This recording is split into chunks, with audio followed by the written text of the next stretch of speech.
na pesi bino mbote na ba onyo swazolanda émission na biso e pesami na kombo ya Muller Bataladora ya lelo na kati ya émission na biso tuyambi moko na basala nzambe ya munene oyo bino moko bokoka ndenga ko se présenter liboso ya micro na biso ngai simple serviteur o nazo présenter émission na bino na bengami na kombo ya Serge Lutumba oyo babengaka ngai mobali ya mama Inasa Marista Silva lelo yende mtadefsinga micro na ye na mikala na nzambe ona yambi na plateau na ngai bande ko na ngai ya o balandaka biso na émission na biso Muller Bataladora TV lelo to reçoana mosala nzambe akoyebisa biso les 7 esprits de Dieu ce qui est anime. Alors na koto mususu pe na tangi Bible kuna na Apocalypse zomona pe le rôle à 10 esprits ya Satana yende muto afungula émission na biso to rolobela mingi si l'esprit de Dieu ba milimo ba esprit yango ngai nazana nga mutaki cité mais to resola na mosala nzambe ye akofungula biso les 7 esprits pe aromeka kofungula biso pe les 10 esprits Nambi mosala nzambe na kopesa ye mbote bino moko aloba na micro na biso ya Muller Bataladora so kombo na ye nani. Bonjour mosala nzambe. Bonjour.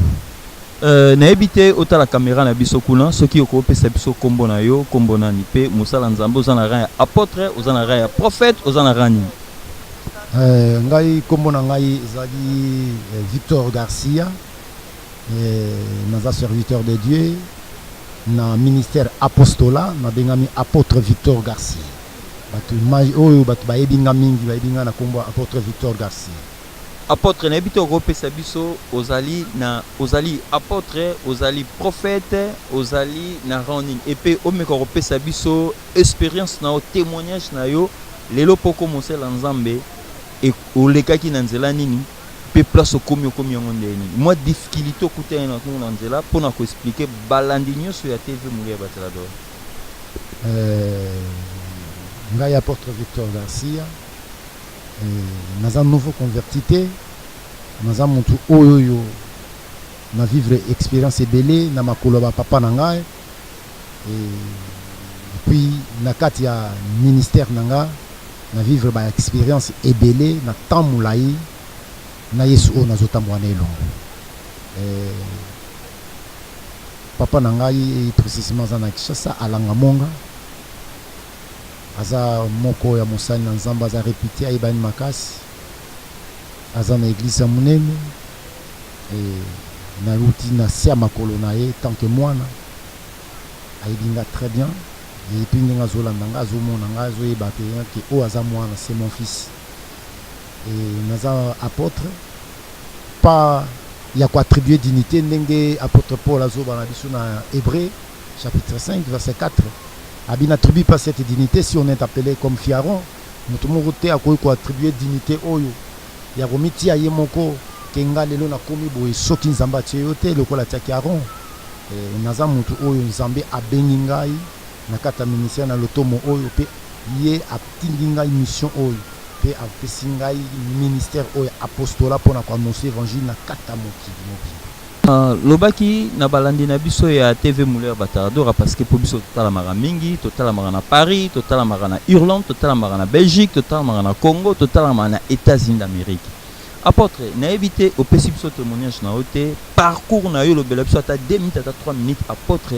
akomaka apôtre neni opesi biso papa molimo na yo mais yebisa biso na bandaka apôtre na bandaka na yebaka nzambe nazalaka nanga catholique bien nazalaka nanga musulman na yambaka boye Christ comme Seigneur sauveur na batisamaka boye pour le na koma boye yango nde peuple de Dieu bana ya Muller Bataladora bazana besoin oyeba vraiment naleki na ba étape ebele merci beaucoup naleki na ba étape ebele na bandi précisément na église du islam nazalaki musulman nasali 3 ans presque et demi na kati ya islam naye kozwa évangile à travers maman na ngai mobokoli c'est-à-dire mwasi ya papa na nga azalaki témoin de Jéhovah alors na ndako oyo biso tonai kovivre esengaki ke avant que yo vivre na kati ya ndako wana epai ya maman ezalaki kaka esengeli ozala na témoin de Jéhovah so oza na témoin de Jéhovah te jamais on vivre dans quoi na te pays difficile pour nous. Alors c'est nga na longo na islam na kota témoin de Jéhovah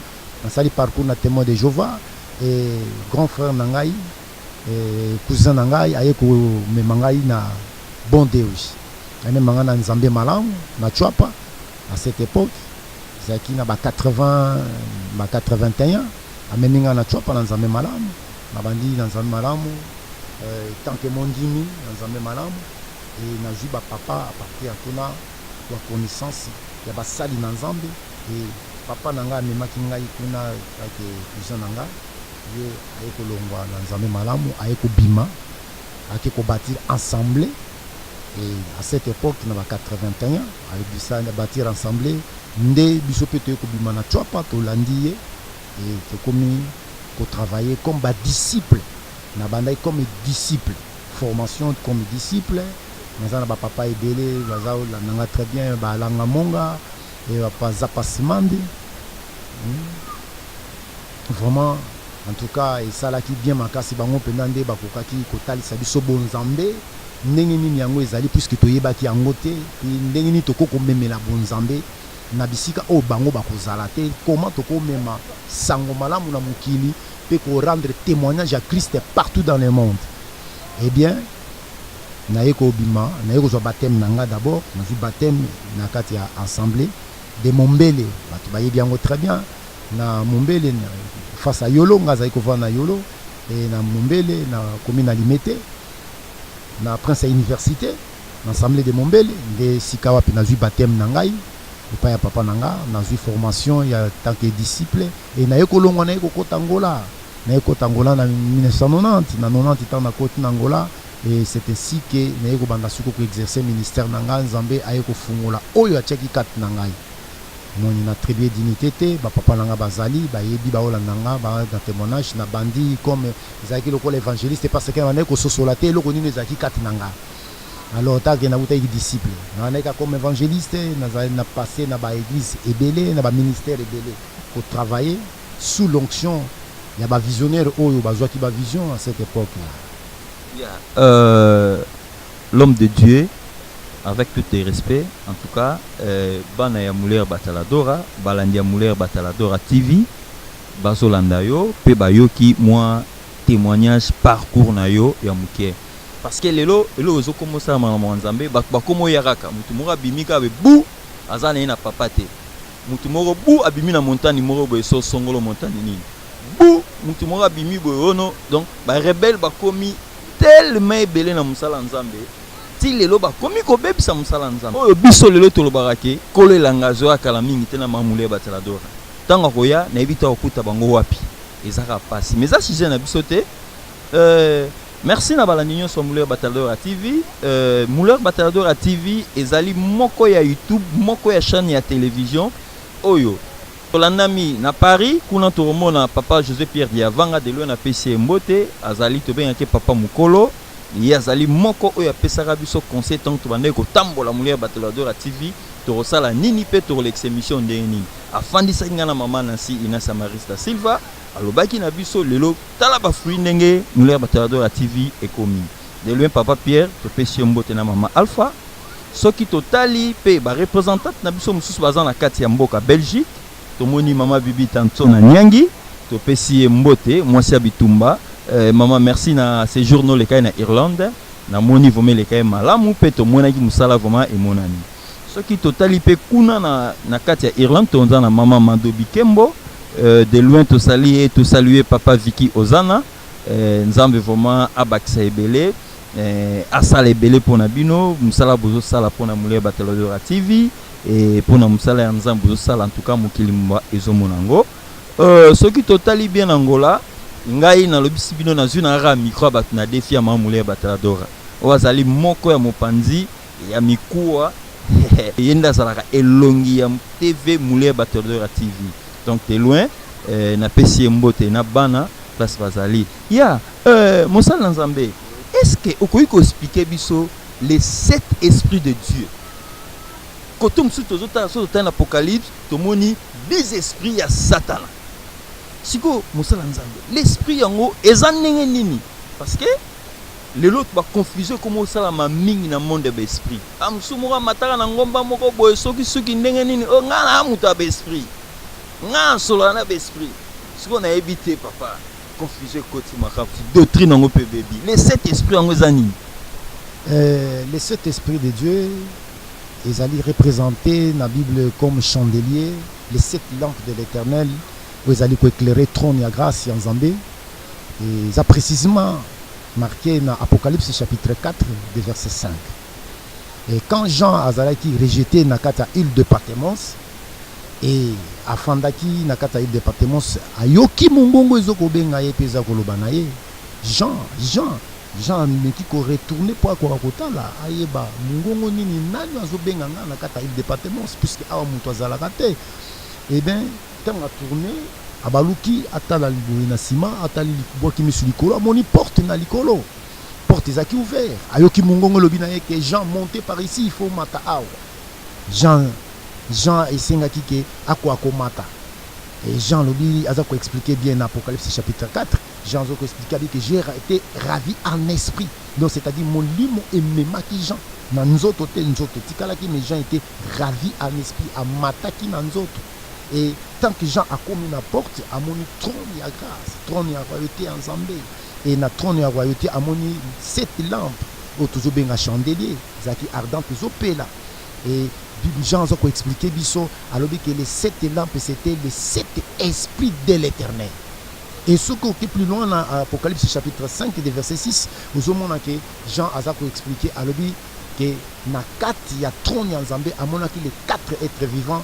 Parmi les 4 êtres vivants, il y a 4 trônes, c'est-à-dire les 4 êtres vivants et les 24 vieillards entourés qui tiennent beaucoup ensemble. Et à mon avis, il y a un trône ensemble, un agneau comme immolé, le cola au bakati kingo. C'est-à-dire qu'il y a 7 cornes. Et les 7 cornes, c'était les 7 esprits de Dieu qui envoient partout dans le monde pour une intervention offensive. Il y a peuple de Dieu. Moussa Lanzambé. Kaka Bible on en Apocalypse on ka ozo betela biso bana ya mulia bataleur TV balandi bazolanda biso ce qui totali yango to mona pe kotom suba bana biso 10 cornes ba maseko wana e ali si faire Moussa Nzambe yepe kuna ezape kaka esprit est-ce que côté ya Nzambe tomoni 7 côté ya diable tomoni 10 c'est que ça veut 10 ezana ngo leke belé ezana na habité expliquer 10 na 7 wana na habité. Ok. Ce qui est en Apocalypse chapitre 12, dans verset 3 à 4, et plus loin dans 7 à 9e verset, pour que le monde en ait une Bible de parler biso. Et que diable n'est pas descendu seul. Et diable a salaka le col à moi en empaté. Moi en empaté, tu dis que ça est sous massia. Mais diable n'est pas imiter le col à diable. Donc ce qui est à Zoko Luka 10. Donc c'est-à-dire à Zoko Luka comme monisa qui est à sa supérieur et en Zambé, hors chose impossible. Puisqu'il y a sa créature, il y a sa ekelamu, Nzamba za mokeli naye. Dieu a 7, lui a comme on a 10. C'est ça, et le coup ça qui chite il y a diable.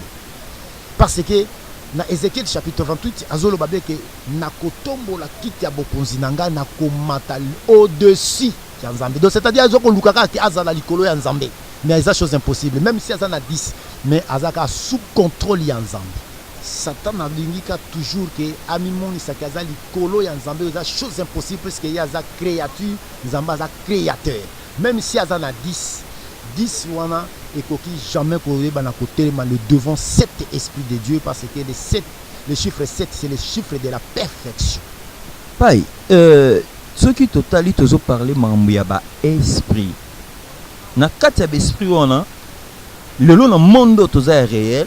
Ce sont l'esprit et le dominé. Quelque part, la Bible dit c'est la spiritualité qui commande les matériels et les naturels.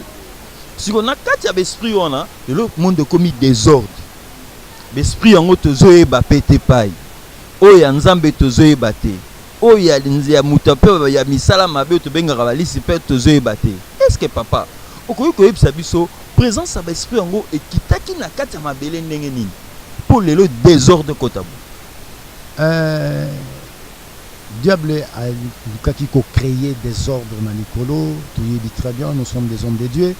dans Ézéchiel chapitre 28, au moment la cause yachite ya diable, c'était l'orgueil, azaki orgueilleux. Or Satan, pour abengama Satan, ezali ba combo ya rébellion, mais azalaki appelé na combo oyo nzambe asalaki tant que serviteur de Dieu, abengama ki na combo Lucifer.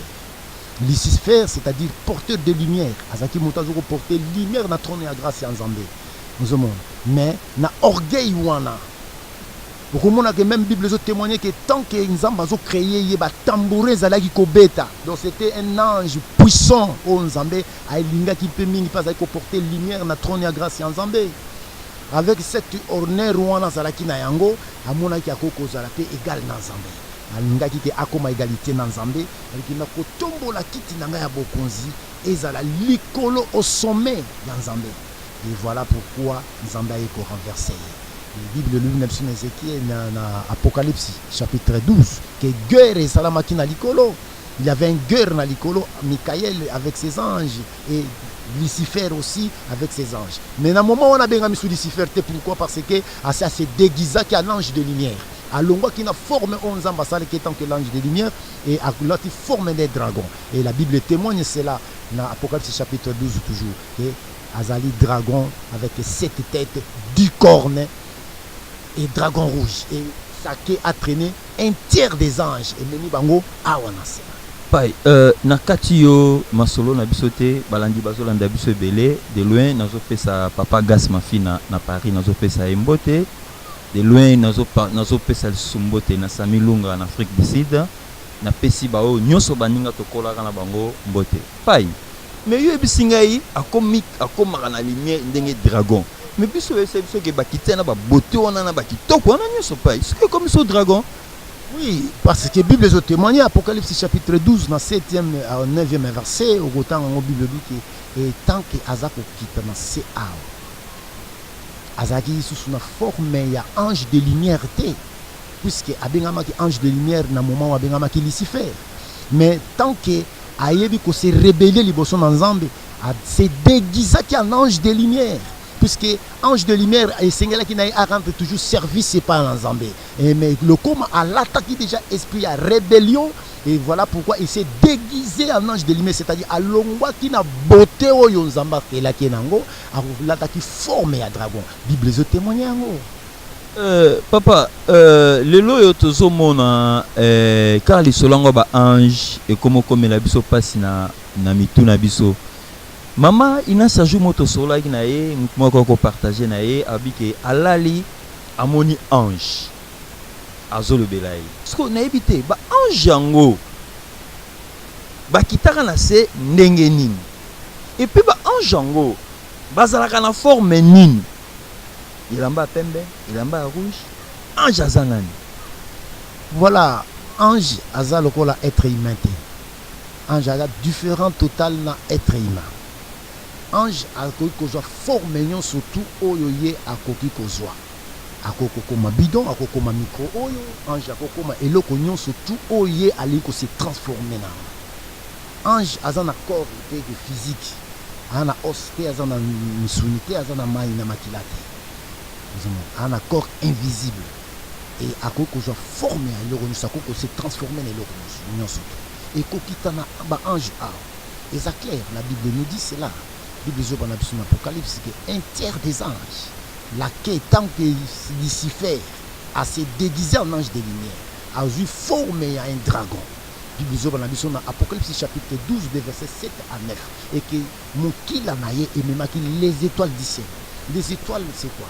Bah étoile wana ezaba ange. Sur l'Apocalypse chapitre 1er, au moment où on a comment à l'ange de l'église de la Odyssée, l'ange de l'église de Philadelphie, les aba étoiles. Donc il bazaba serviteur. Donc ange bazo ba étoile. Tant aux autres il met un tiers des étoiles du ciel et qui tina on a c'est-à-dire Satan a même qui un tiers des anges a qui tina ba on a. Et ba ange on a les le yango tozo benga ba démon. Ya pai tozo benga ba ange on a ba kimaki o baza ba ta désordre ba saki désordre likolo papa na biso ba démon. Pai na monde actuel ndeni toko détecter vraiment que non oyo vraiment azana ba ange mabe pembene bazo tambusa oyo vraiment azama be parce que ndongo lobi ke ba ange ngo baza vraiment na c'est que tozana bango boye moko papa na bango aza wapi parce que biso tobi ke nzamba azaka likolo so ye aza na sa mabele be aza wapi ba ange wana baza na biso awa na se armata. Pourquoi? Prévenez que la Bible est toujours. Dans la qu'on s'appuie toujours na Bible parce que Bible zoloba na Luc chapitre 10 na verset 18. Christ témoigne tant qu'il y a sa chemin vérité la vie. Ni na monoko na Yesu fort de tikali koloba maté. Nyonso elobim na monoko na bimi na monoko Christ, c'est vrai. Christ a témoigné dans Luc chapitre 10 verset 18. Azoloba bien que je voyais Satan tomber comme un éclair. Satan a quitté qui na 7 ans, Satan a joué dans ces Satan Jésus-Christ. Azalaï komona. Il était là présent au monde. Et Christ nous a aidés. Parce que le corps là, il y a qui témoin à monaki, chiti à diable, et sengelaki que biso batu. Tokoki ko protester te liboso ya ba esprit wane outu du color ekiti. Alors, et sengelaki na biso tous en force aussi surnaturelle que ya ba nzoto na biso corps humain pour que to ko combattre. Voilà pourquoi Paul a dit que nous n'avons pas lutté contre la chair et le sang. Dans Ephésiens chapitre 6. Ce que tango moni Paul a dit que toujours bunda na nzoto te. Toujours bunda contre ba prince ya monde à ténèbres, contre les dominations. Alors il y a monde à molili. Alors biso suko poto ko bunda na biso to zana nzoto to bunda ndeni. Il faut que to zwa molimo na nzambe l'esprit de Dieu yango nde ezoko le 24 na biso o biso to recevoir tant que le Saint-Esprit en nous. Yango etozo ko discerner biso o yeza molimo na nzambe o yeza molimo na nzambe te pour le Saint-Esprit azana badon ana don ana badon ana ba fruit de l'esprit ana 9 dons spirituels na kaka don spirituel toujours mon don de discernement des esprits ezali donc c'est-à-dire tant biso to yami molimo santo mutami molimo santo azali na capacité wana ke molimo santo eko ko détecter ke molimo za nzambe molimo za nzambe. Ya balandi na biso ya TV na biso Mulière Bataladora TV boyiki oka mosala na nzambe apôtre auti ko fungola maramba ba esprit mais na osenga bino na mama Inasi ya Marista Seba place azali ameka ko pesa biso nanu kilti ya mosala na nzambe oto kenda semaine oyo kuna elekaki ndenga meka ko parler pona ba esprit ameka ko balancer le biso to meka ko landa mosala na nzambe à vous l'antenne mama Inasi. Como que nós faremos para destruir aquele precisa pagar bruxaria num dos filhos dele. Então vão se introduzir naquele filho daquele homem. Vão lhe dar bruxaria. É aquele filho que vai ter a autoridade de abrir a porta da sua vida. Para os bruxos conseguir destruir a sua vida. Mas quando você não sabe de nada, mosukisi ya bituma ya bomo inanga seyo papa soki nazo sepela ezali po yo zanga mbona ngai Alléluia. Se os teus problemas não estão dando certo é porque você não conhece aquele Deus. Você ainda não conhece aquele Deus. Quando você levanta toda a palavra de Deus deixaste na cadeira. Quando você vai, eu vou retornar minha palavra. Alléluia. Amen. Ok. Et il fit précipiter le grand dragon, le serpent ancien, appelé le diable et Satan, celui qui séduit toute la terre, et fut précipité sur la terre et ses anges furent précipités avec lui. Ok. Balobi malamu eke Satana, duko batangi komona. Alléluia. Omoni ba komona ye nyonso tu ya rébellion. Ba komona eza ba kombo ya rébellion. Azui yango tango asali rébellion na liko. Ele tomou quando ele saiu do anjo da luz, tornou Satanás, serpente ancien, dragão. Alléluia. Amen. Yo benganaka Satana. Você é Satanás, você já lhe visto. Ele é muito orgulhoso. Ele não vive aqui na terra. Ele está no lugar celestial. Ele está aqui. Ele é muito orgulhoso. Ele quer ser como Deus. Ele quer ser como Deus. Ezequiel chapitre 28. Você vai ver no livro de Você vai ver a causa do seu expulso aqui na terra. Ele queria ser igual a Deus. Ele é muito orgulhoso. Ele não está na terra, ele está nesse lugar celestial. Aqueles anjos que ele carregou, aqueles anjos que estão aqui na terra. Você vai ver no livro do Deus. No capítulo 1 de João 5. Le monde est sous. Mokileza na se. Alléluia. Mokileza wapi? Na se. O mundo está debaixo.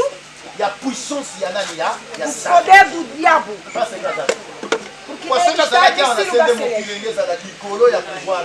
Se ele estava aqui na terra, o mundo poderia estar acima do seu poder. Se ele estava aqui na terra, o mundo poderia estar acima do seu poder. Como ele está aqui no lugar celestial. Aleluia. Amém. Amém. Aqui na terra, eles só fez descer os seus anjos, os demônios. Amém. Efésiens chapitre 6. Você vai ver no livro de Efésios 6, no versículo 10, 12. Apôstolo Paulo a dit que nous n'avons pas lutté contre la chair et le sang. O apóstolo Paulo está dizendo, nós estamos a combater contra o sangue e a carne. Não estamos a combater de sangue e da carne. Efésiens chapitre 6. Vamos ler Efésios 6, 10. 12, aliás. Efésios 6, 12.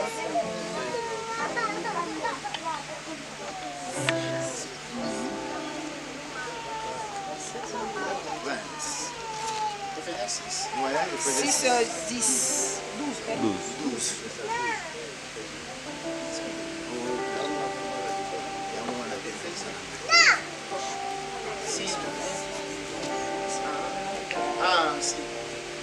Car nous n'avons pas à lutter contre la chair et le sang. Ah oui.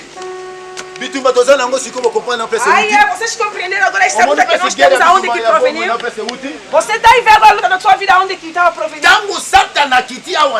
Quando Satanás foi expulso aqui na terra, a guerra começou na sua vida. A Bíblia diz que nós estamos a combater na carne. Porque os anjos não são visíveis. Eles não têm carne. O anjo pode se tornar os pés dessa cama. O anjo pode se tornar como um bidão. Ele tem o poder da transformação de qualquer coisa que ele vai encontrar. Aleluia. Amém. Amém. Você vai ver que a Bíblia está nos dizendo. Nous n'avons pas lutté contre la chair. Nós não temos a lutar contra a carne. Porque nós temos a carne. Então como se vamos combater com as pessoas que são invisíveis? Devemos se apoiar no Espírito de Deus. Devemos pedir o Espírito de Deus. O Espírito Santo deve vir habitar em nós. Alléluia. Quando o Espírito Santo habita em vós, você vai se colocar de pé firme. Quando eles estão se unindo, o Espírito Santo está dentro. Saint-Esprit, c'est la présence de l'absence physique de Jésus. O Espírito Santo é a ausência física de Jesus. Alléluia.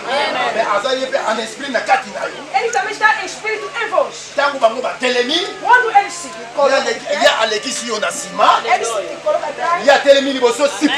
ele vai se tornar le lion de la tribu de Juda zonga kasima.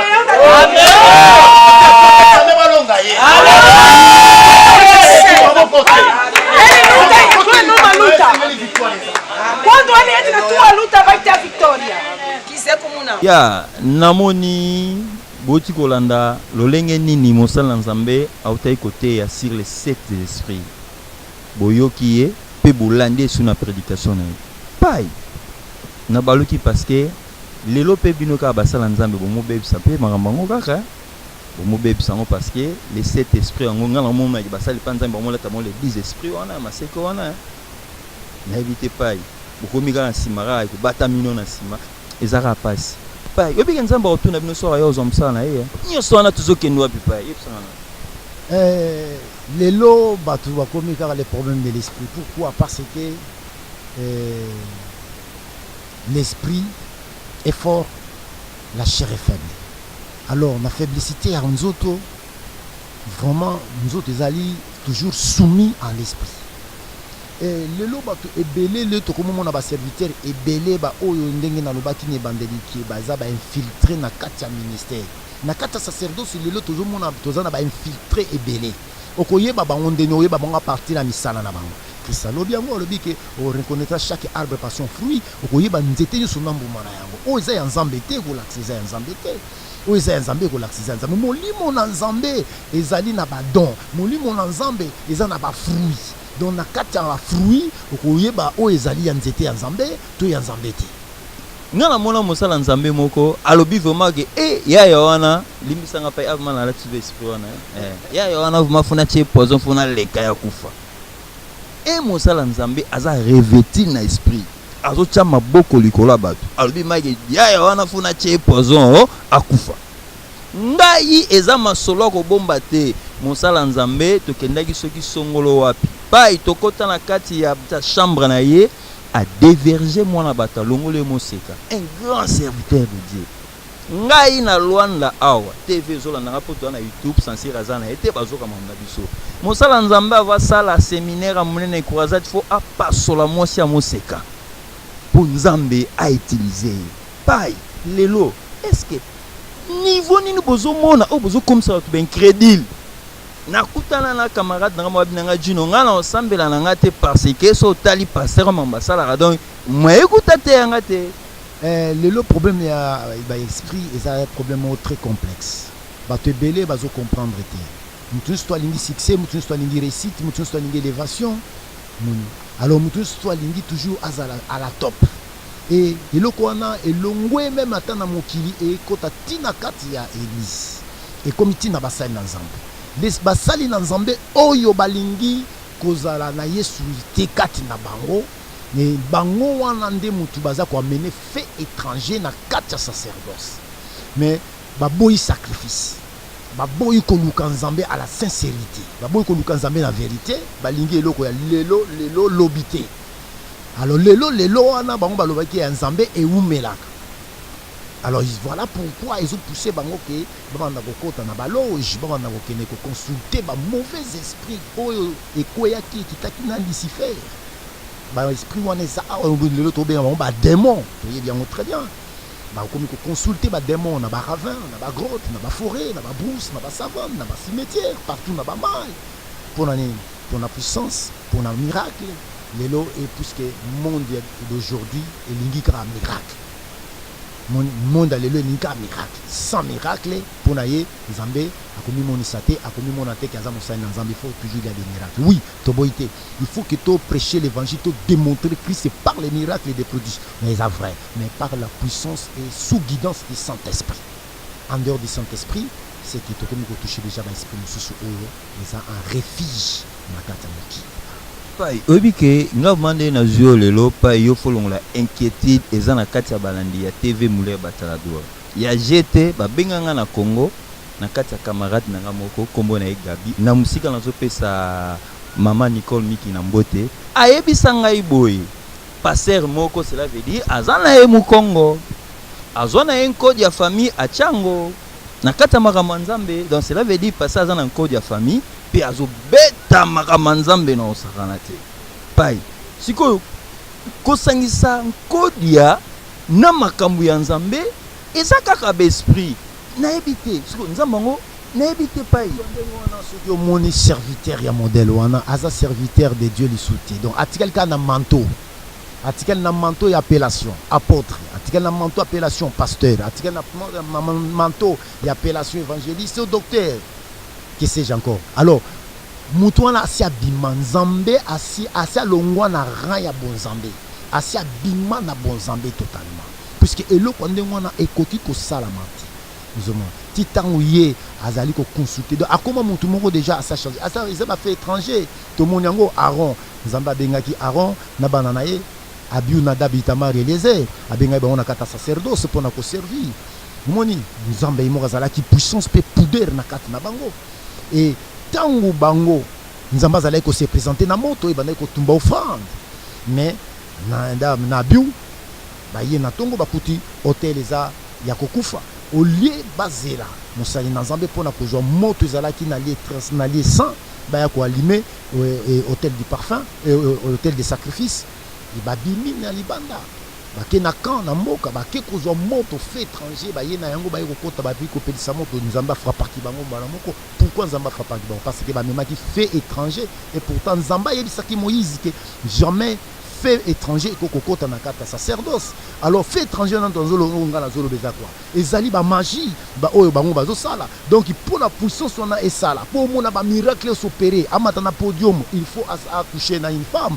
Bon monsieur so mona 3-4 femmes il faut accoucher na bureau na il faut ba memela 3 femmes 4 femmes accoucher na bango ndenge uti koloba.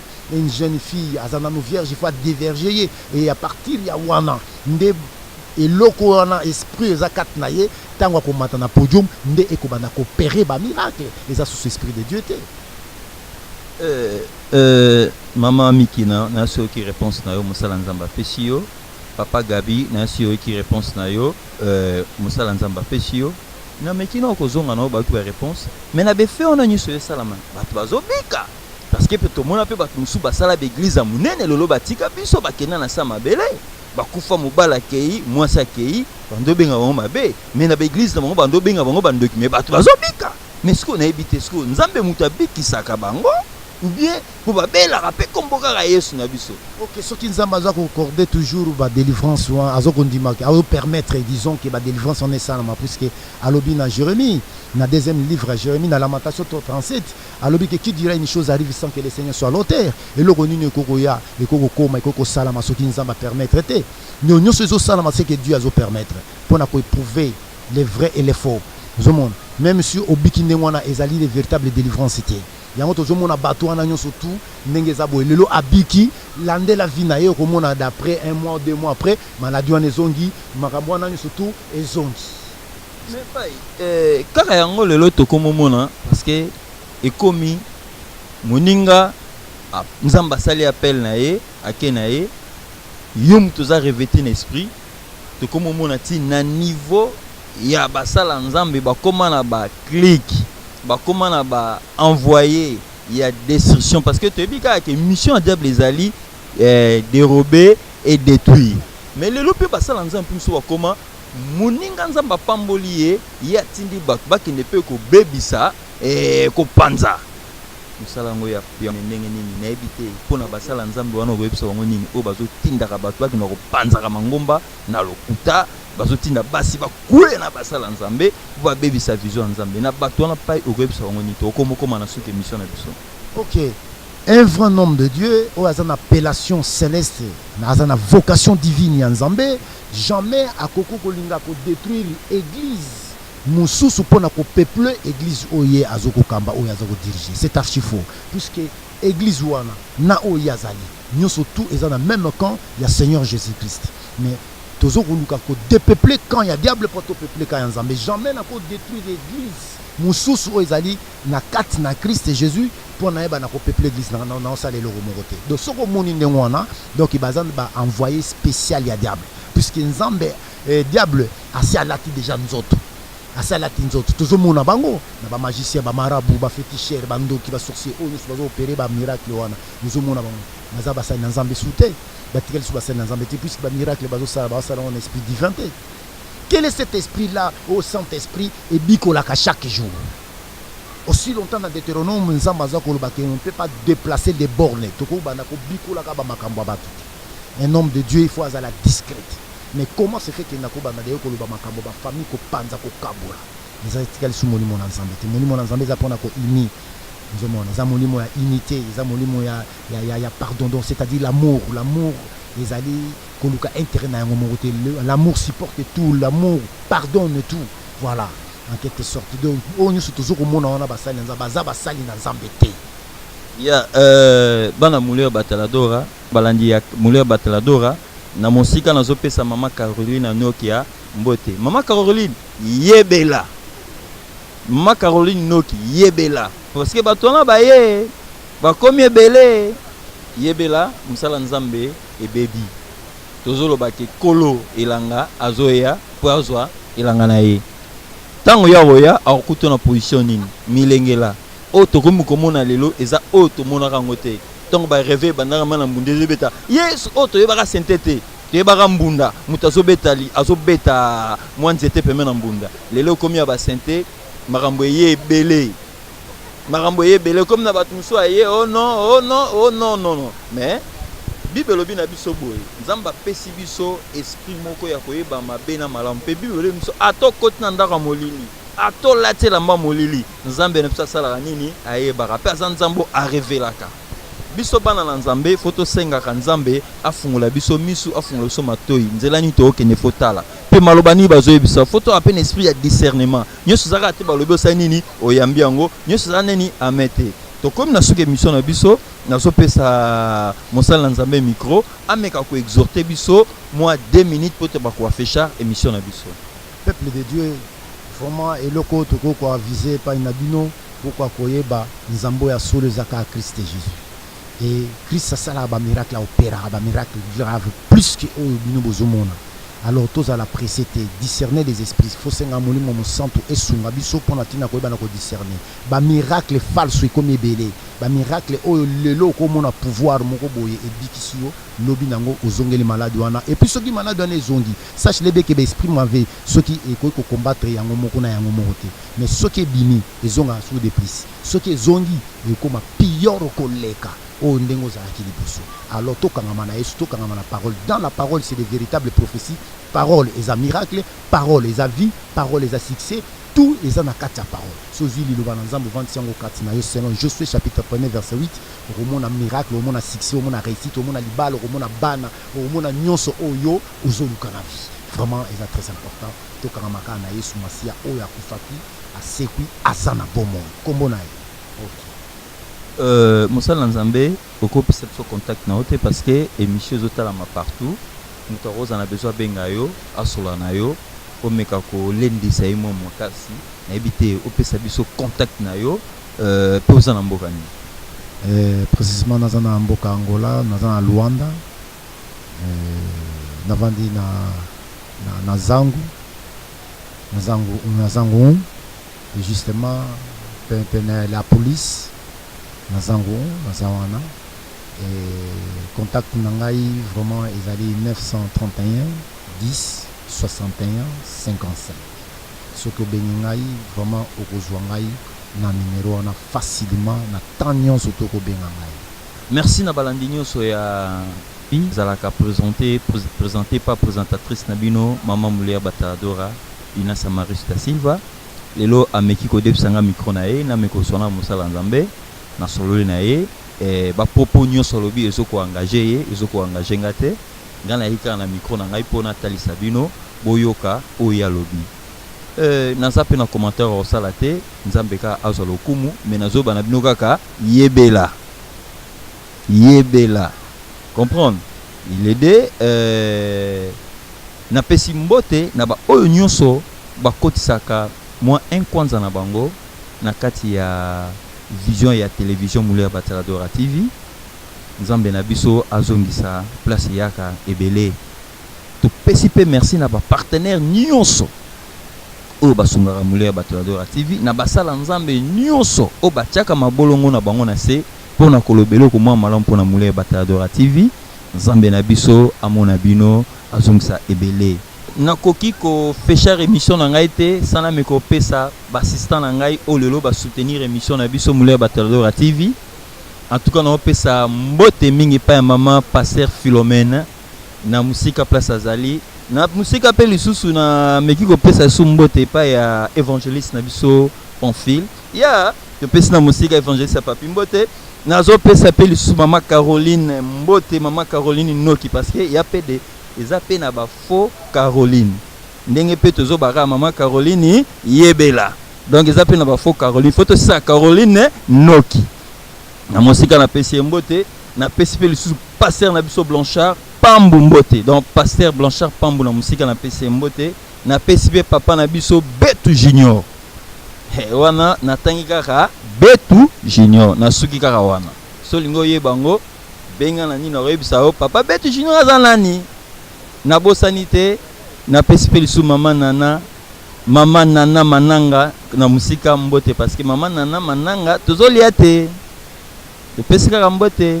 Ye wana na sima caméra parce que ça n'a pas maman Moulin Batallador pas filmer donc on a ba prise à kitoko vous on ba son ya kitoko donc maman Moulin Batallador ande a na sima Ina Samaris da Silva donc yende asimba ki caméra yende a réaliser nga lelo donc lelo ma visionnaire a na micro maman vraiment na caméra per filmer kitoko pe bo mundi ba prise ya kitoko donc na musique na pesi maman Ina Sambote na pesi pe na bana na biso 5 autres na bango mbote Nzambe amona biso apambola msala na biso ciao